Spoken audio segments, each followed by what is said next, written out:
Nice situated. My brothers, you've just been permitted to take upon yourselves the name of one of the world's most heroic knightly figures. Now you can say, I am a Demolay.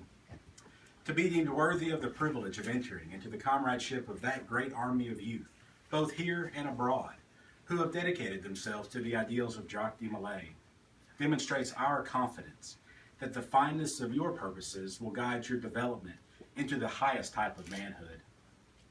To be accepted as a Demolay is therefore an honor of which any young man may be justly proud. In being received into our ranks, you have been instructed in the 7 cardinal virtues of our great order. We hope you have been deeply impressed with the lessons they teach. There is no better foundation on which to build your character and future life than the practice of these virtues. The Order of Demolay teaches many beautiful lessons, but none is more important than honor and true respect for womanhood, and more especially for motherhood. It is fitting, therefore, that you have been called upon to stand again before this altar in a few moments of special emphasis upon the virtue which has been given first place among the jewels adorning the crown of youth, filial love. For my purposes now, this altar is dedicated to our mothers, whose love never fails.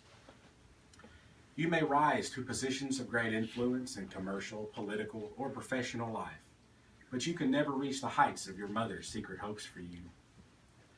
You may sink into the lowest depths of infamy and degradation, but never below the reach of her love. The memory of it will always stir your heart.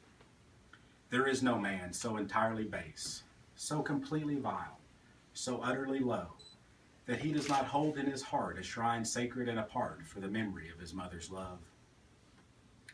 Were I to draw you a picture of love divine, it would not be that of a stately angel with a form that is full of grace, but a tired and toil-worn mother with a grave and tender face.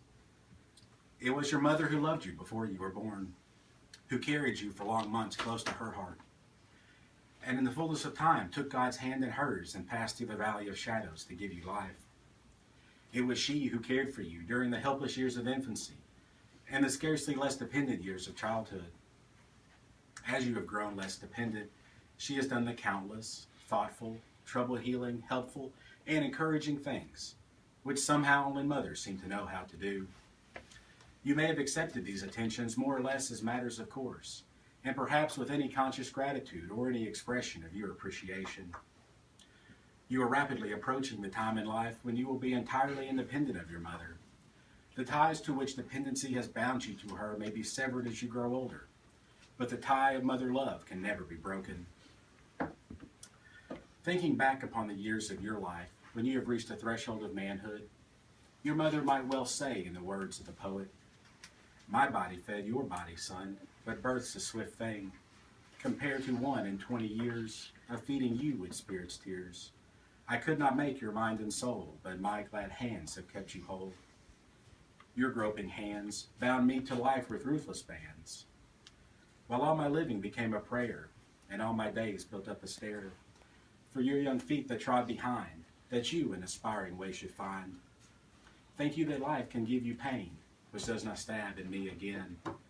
Thank you that life can give you shame, which does not make my pride go lame. And you can do no evil thing, which sears not me with poison sting.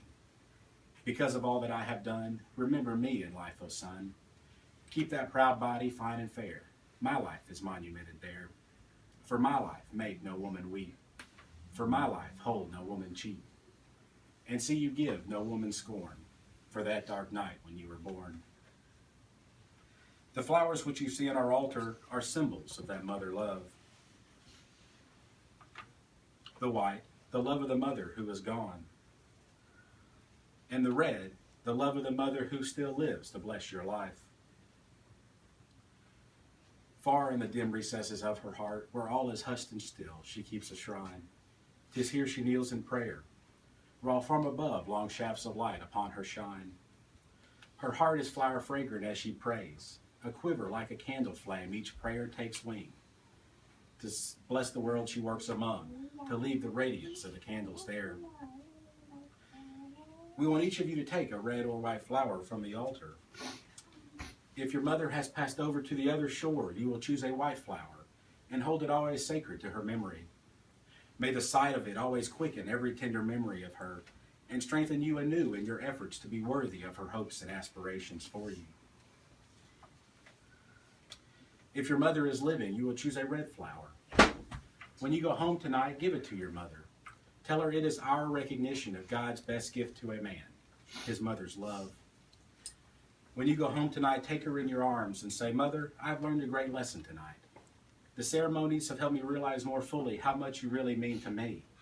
I'm going to try to show you daily how much I appreciate the sacrifices you have made and the love and care you give me." Someday you'll find that flower I know not where, perhaps in her Bible or prayer book or some other sacred place, a silent witness to what this night has meant to the one whose love for you, her son, is beyond the comprehension of any son. My brothers, we want each of you to please take a red or white flower from the altar.